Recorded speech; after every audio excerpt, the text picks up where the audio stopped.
안녕하세요 여러분. 오랜만에 반가운 소식 전해드리려고 합니다. 어제 2월 21일 정부는 인구 감소로 위기를 맞은 농촌을 활성화하기 위해서 농지에 대한 규제들을 대폭 푼다고 합니다. 그러니까 뭐 여러 가지 내용이 있겠지만 농지 규제가 336가지나 된다고 발표를 했더라고요.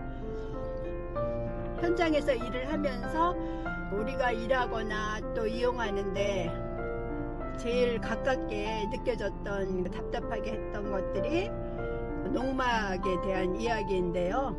그동안 지자체마다 그 규정이 다 달라가지고 사람들이 많이 헷갈려 했고, 또 농막을 전수조사해서 잔디를 걷어내라, 데크를 걷어내라, 돌멩이 걷어내라. 양평 같은 경우도 2022년 말하고 2023년도에 굉장히 시끄러운 민원들이 많았었는데, 그렇게 현실성이 없었던 농막에 대한 규제도 이제 완화한다고 합니다. 규제 내용 중에 농막 그러면은 일단 6평까지 허용을 했었는데요. 10평방미터에 대한 규모에 대한 그 규제도 완화해서 컨테이너나 조립식 주택 등을 농지에 지을 수 있게 했고, 평수에 대한 거는 정확하게 나오지 않았는데 일단 20평방미터 이상 크기로 늘려줄 것 같습니다. 1가구 1주택에 포함되지 않고요. 취득세, 재산세, 세금 부담도 없는 것으로 하겠다고 했고, 이름은 농촌 체류형 쉼터 가칭 이렇게 이름을 붙였더라고요. 농막 쉽게 와서 잠도 잘 수 있고 2, 3일씩 쉬었다 갈 수도 있도록 농막에 대한 규제를 완화해주면 육체적인 건강에도 좋을 뿐만 아니라 정신적인 건강에도 굉장히 많이 도움을 받을 수 있을 것 같고, 세밀한 것들까지는 아직 정확하게 내용이 나와 있지 않고요.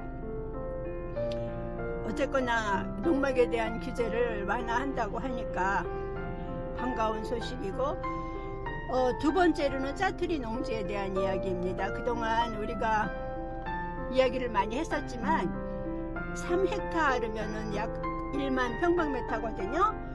1만 평방미터 미만의 농지들이 도로나 이런 걸로 가두어져 있을 때 농지날은 이후로 개발 압력은 높지만 활용도가 굉장히 낮았었는데, 1만 평방미터 미만 3헥타르 농지를 농업진흥구역에서 해제해 준다고 합니다.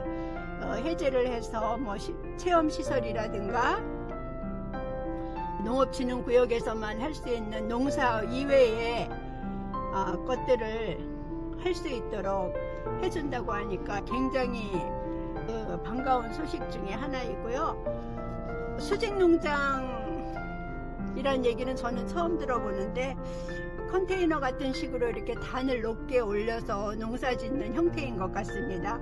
양평에서는 아직 수직농장을 운영하는 사람들을 제가 본 적이 없는데, 아마 이 수직농장을 운영하는 분들은 그 시설을 하고 8년이 지나면은 그것을 철거해야 했었나 봐요.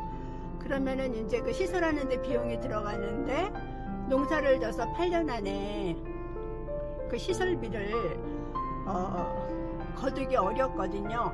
그러니까 8년 동안 운영하고 철거해야 했었던 그 수직 농장들을 기간의 제한 없이 확대해 준다고 합니다. 그리고 또 그 수직 농장을 할 수 있는 땅들은 어떤 제한이 있었는데, 농지에도 수직 농장을 할 수 있도록 그렇게 완화해 준다고 하고요. 일단 우리하고 가장 가깝게 느껴지는 농막에 대한 규제 완화, 또 짜투리 농업진흥구역 해제, 또 수직농장에 대한 이야기, 그린벨트에 대한 이야기도 있는데 양평은 그린벨트하고는 사실 크게 상관이 없는 지역입니다. 이렇게 어제 대통령이 참석한 가운데 토론을 해가지고 쓸모없는 규제들을 완화하겠다고 정식으로 발표를 했으니까 이제 얼마나 빨리 집행이 될는지 저희들은 기다려보면 될 것 같습니다. 감사합니다.